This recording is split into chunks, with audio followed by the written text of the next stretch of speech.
The rain had been falling since early afternoon, turning the streets of downtown Seattle into rivers of gray that reflected the hospital lights in fractured patterns.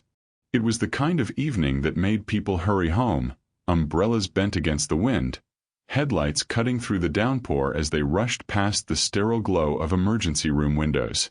Ray Harris walked alone through the familiar corridors of St. Catherine's Hospital, a shortcut he'd taken hundreds of times to avoid the traffic on Fifth Avenue.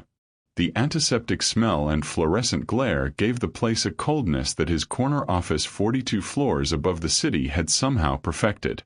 He was 49 years old, though the sharp cut of his jaw and the confidence in his stride made him look powerful rather than weathered. His navy suit was impeccably tailored, the kind of clothing that spoke of pharmaceutical empire success without shouting it.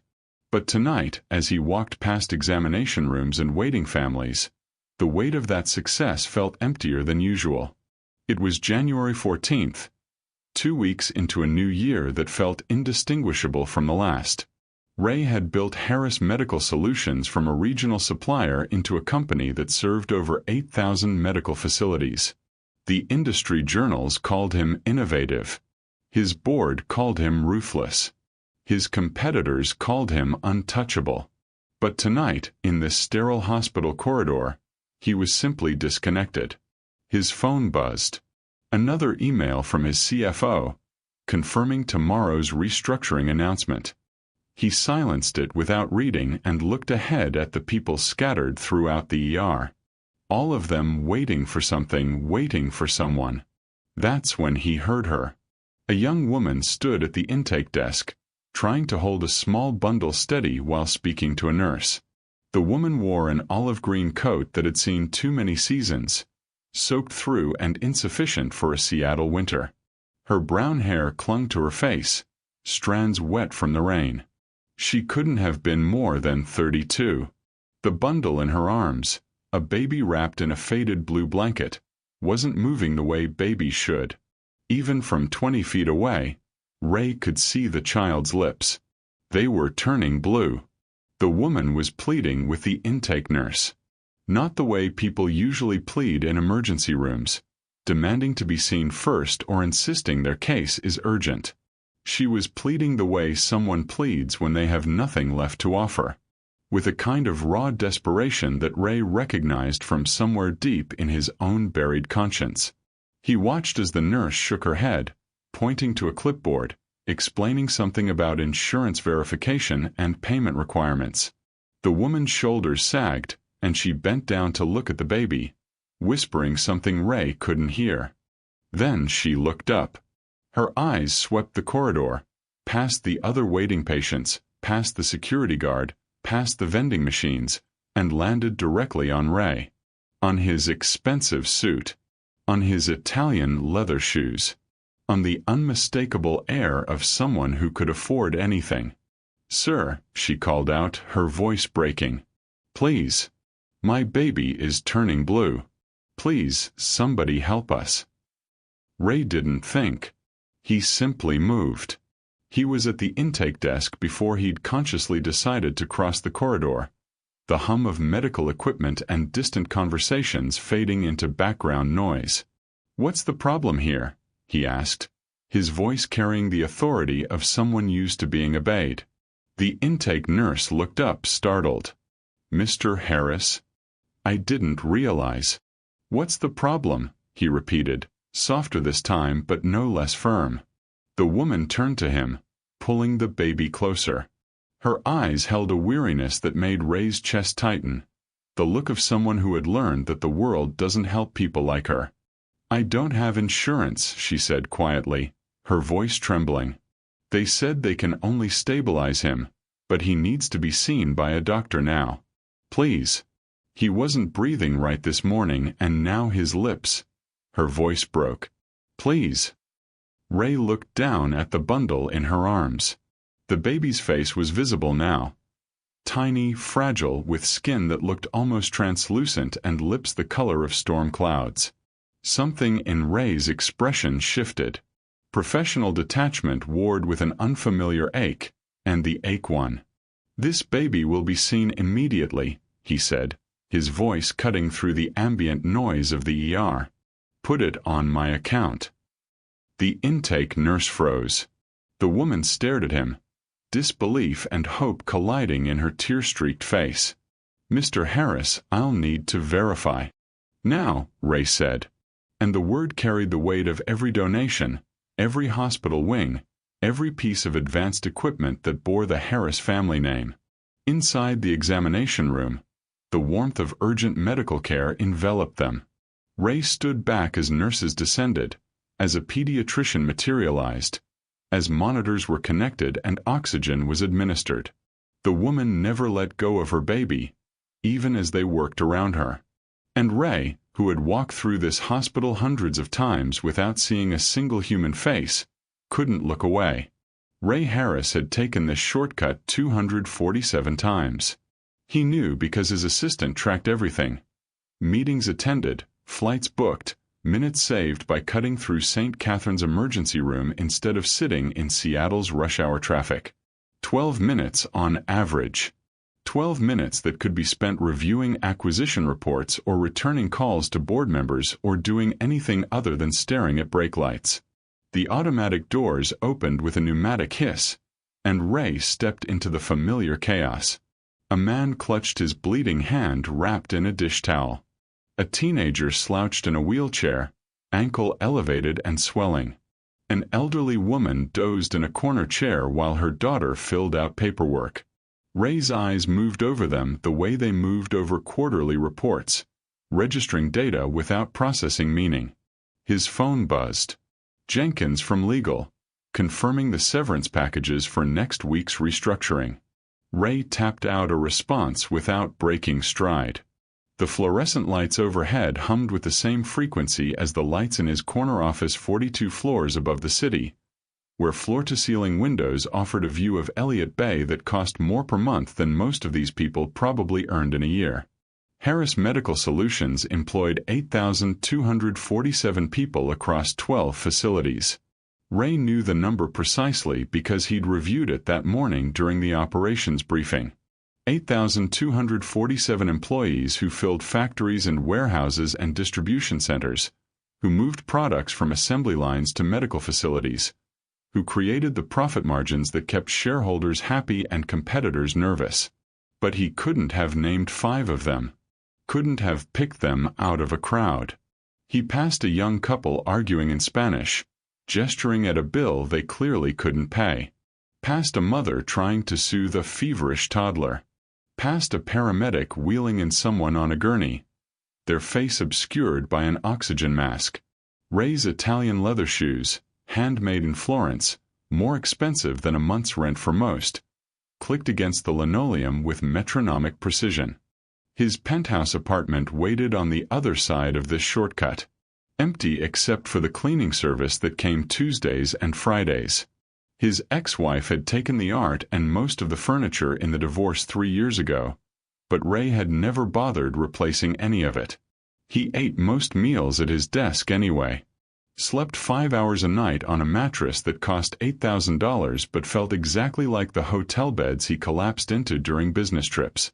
The ER doors at the far end came into view. Beyond them, his Tesla waited in the executive parking garage, heated seats already warming through the app on his phone. Home in 17 minutes. Shower. Conference call with the Tokyo office. Sleep. Ray had everything money could buy. A pharmaceutical empire. A reputation that opened doors from Wall Street to Washington. Wealth that would sustain generations he'd never have. But tonight, walking through this corridor of human suffering he'd crossed hundreds of times without seeing, Ray Harris was completely alone.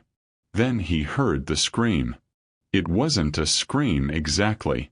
More like a sob that had turned into words, raw and ragged with terror. Ray's hand was already on the exit door when the sound cut through his detachment like a scalpel. Please, please, you have to help him. He's not breathing right. Ray turned. The woman stood at the intake desk 20 feet away, her entire body angled forward in supplication. Her olive green coat dripped onto the linoleum, creating a small puddle around her feet. Dark hair plastered to her face. No umbrella. No bag. Just her and the bundle in her arms wrapped in a blanket that might have once been blue but had faded to the color of old dishwater. The intake nurse, a middle-aged woman with reading glasses on a chain, didn't look up from her computer screen. "Ma'am, I've explained this twice already. Without insurance or payment information, we can only provide emergency stabilization. For ongoing treatment, you'll need to." "Is an emergency." The woman's voice cracked. "Look at him. Please just look at him." She shifted the bundle, and Ray saw the baby's face. Tiny. Maybe 2 months old. The small lips were dusky purple, the color draining toward blue. The infant's chest moved in shallow, rapid gasps. Something cold settled in Ray's stomach. "I understand you're concerned," the nurse continued, her voice flat with the exhaustion of someone who'd had this conversation too many times. "But hospital policy requires." "I don't care about policy." The woman was crying now, tears mixing with rainwater on her cheeks. "My baby is turning blue. What part of that doesn't qualify as an emergency?" The nurse finally looked up, her expression softening slightly but her words unchanged. "Without insurance, we can assess the immediate threat, provide oxygen if needed, and stabilize for transport. But we cannot admit for comprehensive care without payment arrangements or—" "I'll pay anything. I'll work it off. I'll—" The woman's voice broke completely. She looked around the waiting room, her eyes desperate, searching for anyone who might help. They landed on an elderly man who quickly looked away. On the couple still arguing about their bill. On the teenager in the wheelchair who was staring at his phone. Then her gaze found Ray. He was still standing at the exit door, one hand on the push bar, frozen in the act of leaving. Their eyes met across the corridor, and Ray saw something in her expression that punched through every defense he'd built over 49 years of ruthless business decisions. She saw his suit, his shoes, the expensive watch on his wrist. She saw someone who had what she needed: resources, authority, the ability to make things happen. "Sir," she called out to him, her voice breaking on the word. "Please. My baby is turning blue. Please, somebody help us." Ray's hand fell away from the door. Ray crossed the corridor in 6 strides. His voice, when it came, carried the weight of 1,000 boardroom decisions. "What's the problem here?" The intake nurse looked up, and her expression shifted the moment she recognized him. Her fingers froze over the keyboard. "Mr. Harris? I didn't realize you were. What's the problem?" Ray repeated, softer but no less firm. The woman with the baby turned to face him fully, pulling the infant closer to her chest in an instinctive protective gesture.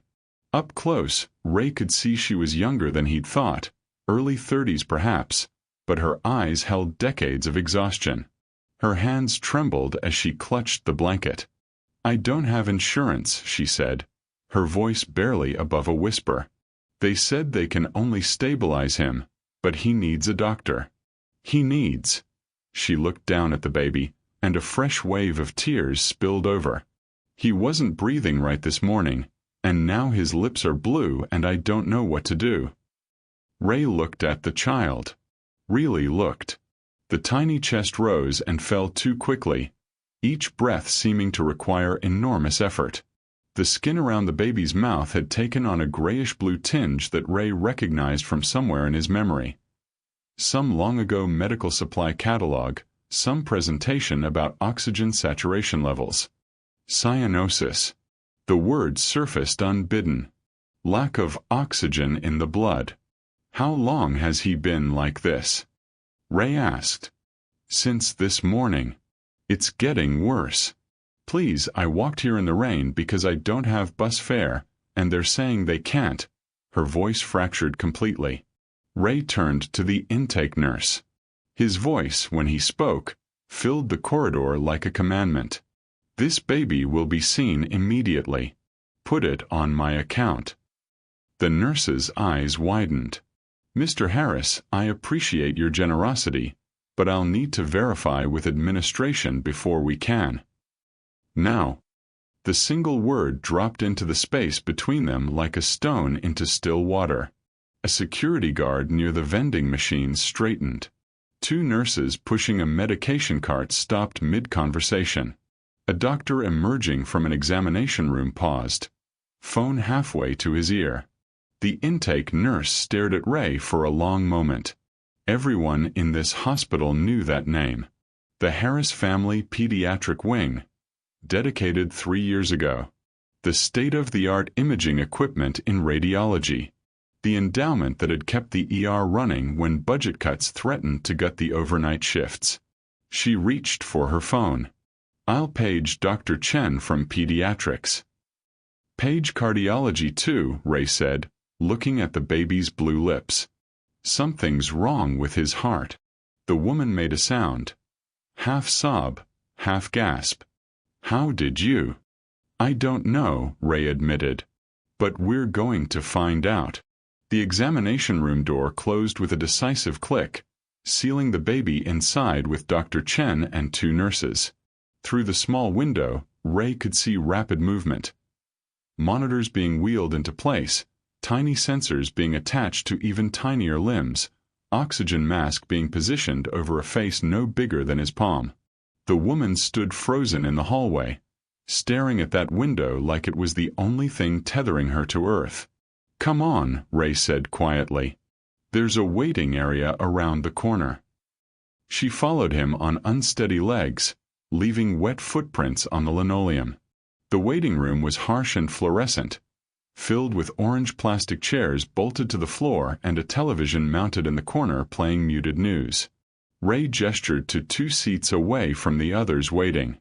She sat slowly, like someone not quite sure she had permission to rest. For a long moment, neither of them spoke. The woman kept her eyes fixed on her hands, which were raw and red from the cold. "I'm sorry," she said finally, her voice barely audible. "For what?" "For this. For dragging you into this. For," she gestured vaguely at her soaked coat, her wet hair. "I know I smell like the shelter. I know I look." Her voice caught. "I'm sorry you had to see me like this. See us like this." Ray felt something twist in his chest. When was the last time anyone had apologized to him for existing in his space? "What's your name?" he asked. "Norman," she said, then added quickly, "I know it's unusual for a woman. My father wanted a son." A ghost of a smile. "Norman Tan. Ray Harris." He paused. "And you don't need to apologize for needing help." She looked at him then, really looked at him as if trying to determine whether he meant it. "That's kind. But people like you don't usually. People like me aren't supposed to." She stopped, shook her head. "I used to be a dental hygienist. Did you know that? I had a job. An apartment. A husband who came home every night and kissed me before dinner." Ray didn't respond. Something told him she needed to say this more than he needed to hear it. "I used to walk past homeless people and think, why don't they just get a job?" Norman's laugh was bitter. "Isn't that funny? How quickly you can become the thing you judged." "What happened?" Ray asked and realized he actually wanted to know. Not the way he asked questions in meetings. Probing for weaknesses, looking for angles. He wanted to understand. Norman leaned back in the uncomfortable plastic chair and closed her eyes. "Everything," she said. "Everything happened." And then, beneath the harsh waiting room lights, surrounded by the ambient noise of a hospital in motion, she began to tell him. Norman kept her eyes closed as she spoke, as if the story was easier to tell in darkness. "David and I met at a community college," she said. "He was studying quality control. I was in the dental hygiene program. We got married in his parents' backyard with 30 people and a cake from Costco. It was perfect. Ray listened. We saved for 5 years before we bought the house. Nothing fancy. 3 bedrooms in Renton, needed work, but it was ours. David got promoted to supervisor at his company. I was working full-time at a clinic in Bellevue. We were doing okay. Better than okay. She opened her eyes, staring at the muted television. Then I got pregnant. A couple across the waiting room stood to leave, their names called by a nurse. Norman waited until they were gone. High-risk pregnancy. Gestational diabetes. Preeclampsia. I had to stop working at 6 months. The medical bills started piling up, but we had insurance, so we thought. Her voice tightened. Then David got laid off. July 15th. 18 months ago. Ray felt something cold settle in his stomach. July 15th. Middle of Q3 restructuring. The severance was decent. 2 months' pay. We thought he'd find something quickly. He had 12 years' experience, good performance reviews, references. Norman's hands twisted together in her lap. But he was 51. Every interview he could see it in their eyes. Too old, too expensive, too close to retirement. 6 months went by. Then 8. The severance ran out. Cobra was $1,500 a month. We couldn't afford it. She paused as a doctor walked past, waited until he disappeared around a corner. We burned through our savings by November. Lost the house in February. David sold his truck to pay for a security deposit on an apartment. But by then I was 8 months pregnant and no landlord would take us. We moved into his parents' garage until, her voice broke, until his father said we had to leave. Called David a failure. Said he was tired of supporting dead weight. Ray's jaw tightened. We went to a shelter. David kept applying for jobs. 50, 60 applications a week. I gave birth in March at the county hospital.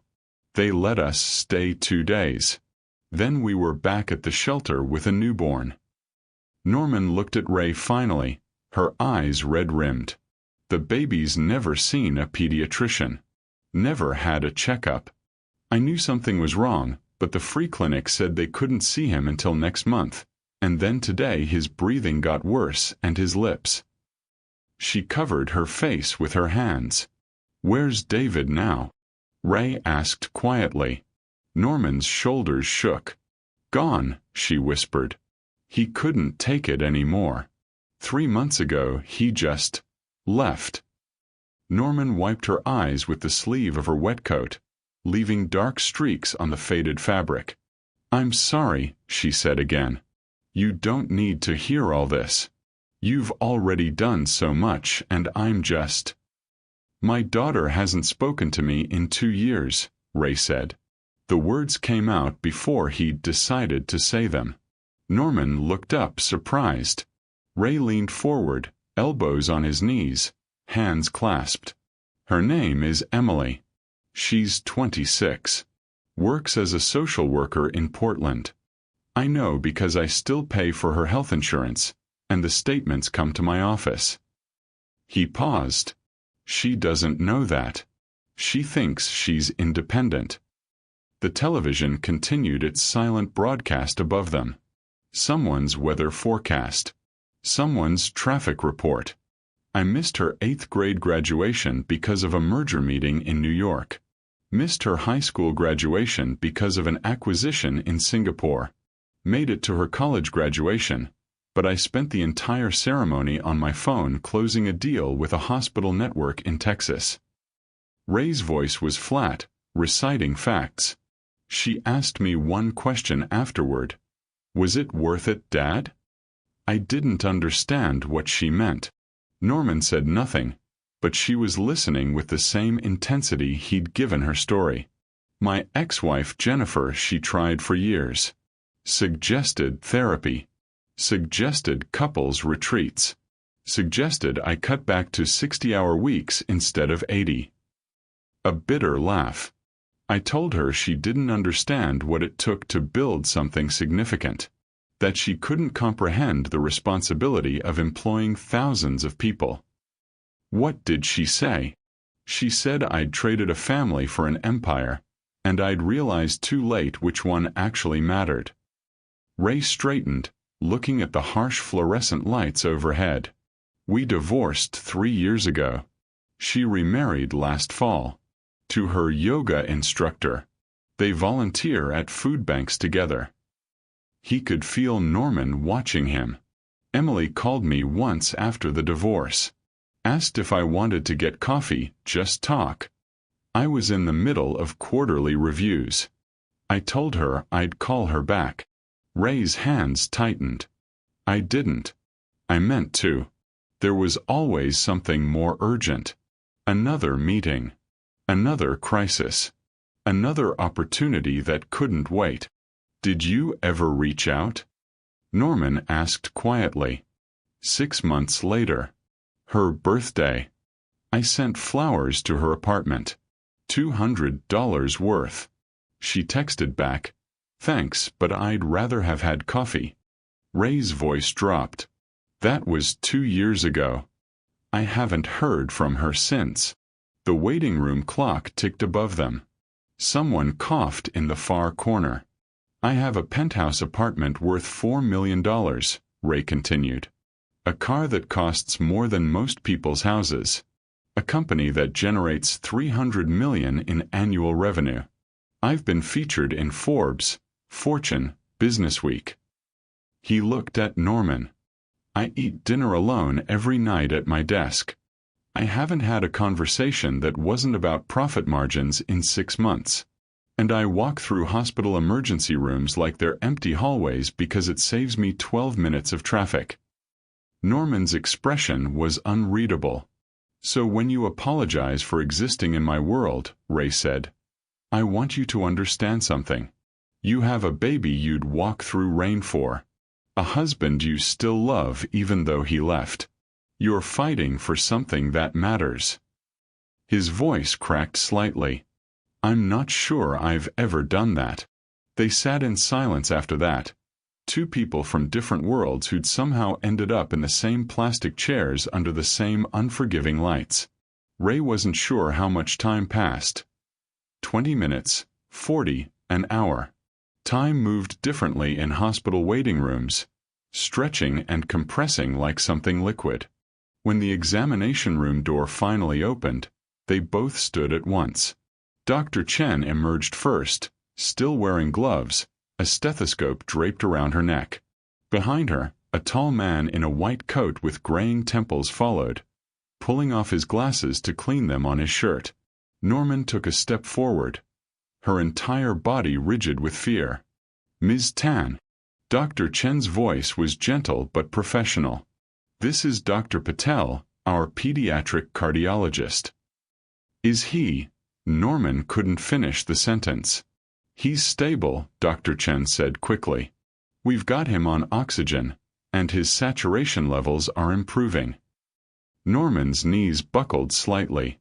Ray found his hand on her elbow, steadying her. Dr. Patel stepped forward, his expression serious. Ms. Tan, your son has what we call a ventricular septal defect, a hole in the wall between the 2 lower chambers of his heart. It's congenital, which means he was born with it. A hole in his heart? Norman's voice was barely a whisper. It's more common than you'd think, Dr. Patel continued. In his case, the hole is significant enough that it's preventing proper oxygenation. That's why you've seen the cyanosis, the blue coloring. His heart is working overtime, and it's not sustainable. What does that mean? Norman asked, though Ray could tell from her expression she already knew. He needs surgery. Soon, within the week, ideally. We'd repair the defect with a patch, give the heart time to heal. After that, he'd need monitoring for several months, regular cardiology appointments, possibly medications. Dr. Patel's tone remained steady, clinical.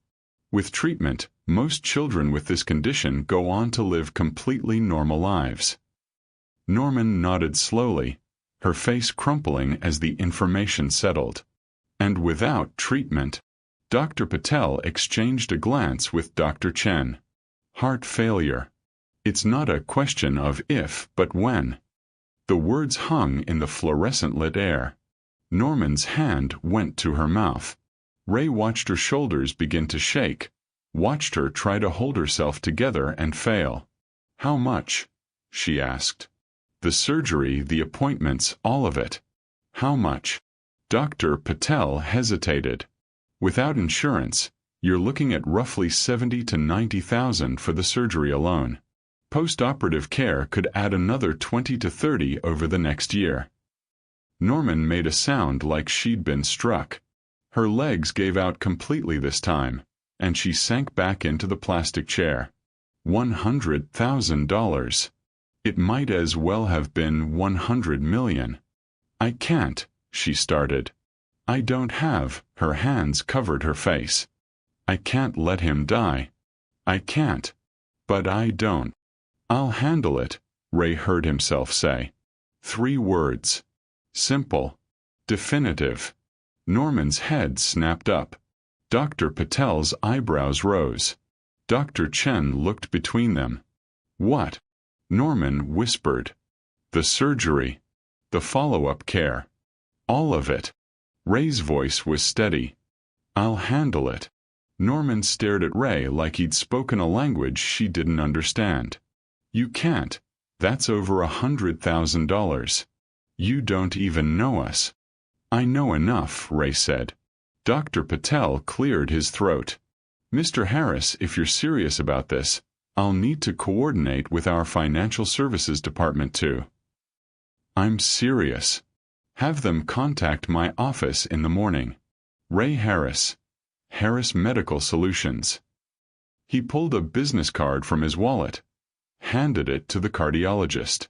If there are any issues, any delays, call my cell. It's on the back.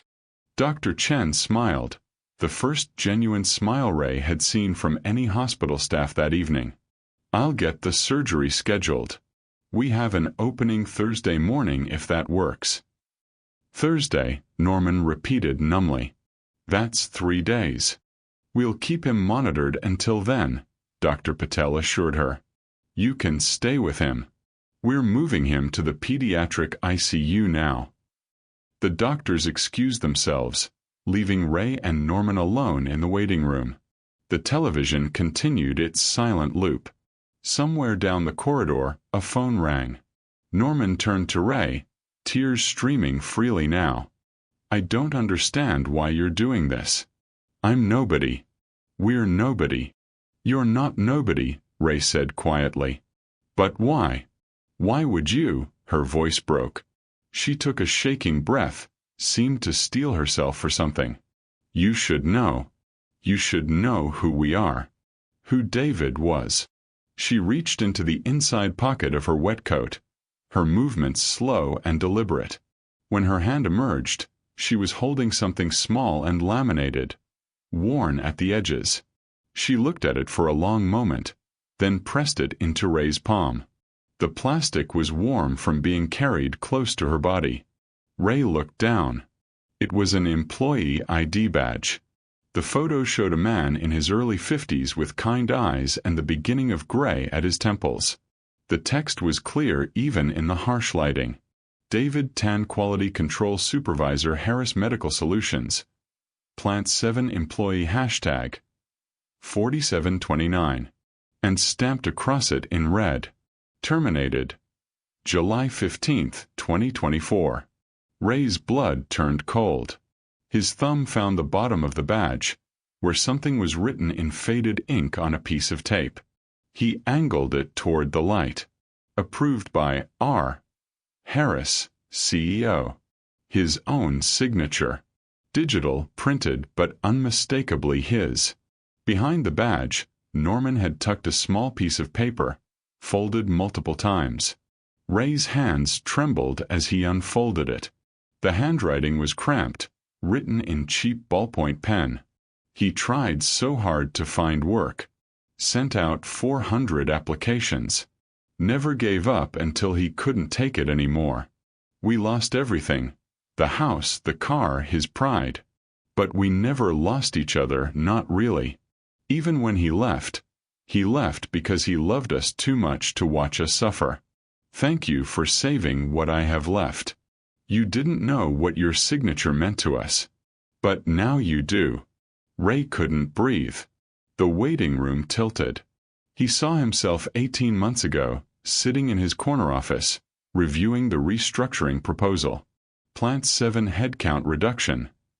43 employees. Projected savings. $2.8 million annually. Cost-benefit ratio. Favorable. He'd signed it without reading the names. Employee number 4729 had been a number. A line item. A 3.2% reduction in labor costs that boosted Q3 earnings and satisfied shareholders. Ray looked up at Norman, who was watching him with eyes that held no anger, only exhaustion and something that looked like relief. Now you know, she said softly. Ray's knees hit the waiting room floor. The laminated badge clattered from his hand, skittering across the linoleum. He couldn't see through the blur in his eyes, couldn't breathe past the weight crushing his chest. Norman knelt beside him, this woman who had every right to hate him, and placed a hand on his shoulder. I didn't show you that to hurt you, she said quietly. I showed you because you deserved to know. Because you're helping us now, and you should understand what it means. Ray picked up the badge with shaking hands. Employee number 4729. David Tan. A man with 12 years of experience, a pregnant wife, a mortgage. A man who'd become a percentage point in a quarterly report. How many? Ray asked, his voice raw. How many others? 43, Norman said. From Plant 7 alone. I met some of their families at the shelter. Ray stood slowly. He looked at the badge, at Norman's tired face, at the corridor leading to the NICU where her baby lay connected to monitors that would keep him alive until Thursday. I need to make some calls, he said. Ray didn't go home that night. He stood in the hospital's administrative wing at 11 p.m., still in his Navy suit, and made the hospital CEO get out of bed. He conference called his head of legal at midnight, his CFO at 1 a.m., his head of HR at 2. By 6 a.m., he'd drafted the framework. By 7, his legal team was reviewing language. By 8, when the hospital staff changed shifts, Ray was still there, red-eyed and unshaven, finalizing details with administrators. At 9 a.m., Norman sat in the NICU beside her son's incubator, watching his small chest rise and fall beneath the oxygen mask. Through the glass wall, she could see activity in the conference room. Men in suits, women with tablets, Ray at the head of the table gesturing emphatically. At 10 a.m., Ray emerged. He walked to the NICU, stopped at the entrance, and caught Norman's eye. She stood carefully, not wanting to wake the baby, and met him at the door. I've established something, Ray said. His voice was hoarse from hours of negotiation. The Tan Family Medical Fund. Every employee displaced from Harris Medical Solutions, current and retroactive for 2 years, will receive comprehensive health care coverage for 5 years post-termination. Full coverage for them and their families. Norman's hand went to her mouth. That's 217 people, Ray continued. 217 families. I've also created a patient advocate position. Someone to help displaced workers navigate healthcare access, insurance, resources. He paused. The job is yours if you want it. Full salary, benefits, everything. Norman couldn't speak. Tears streamed down her face. Ray knelt beside her chair, his expensive suit creasing on the hospital floor. The nurses at the station pretended not to watch. Dr. Chen, passing by with charts, stopped in the doorway. "I'm so sorry," Ray whispered. "I can't undo what I did to David, to you, to all those families. But let me spend the rest of my career making this right." Norman reached out and took his hand. "He would have liked you," she said softly. "David. He would have said everyone deserves a second chance." Ray bowed his head, and for the first time in decades, he wept. Thank you for watching this video to the end. Glad you enjoyed this intriguing story. Please subscribe to the channel for more intriguing and mind-blowing story like this. Thank you.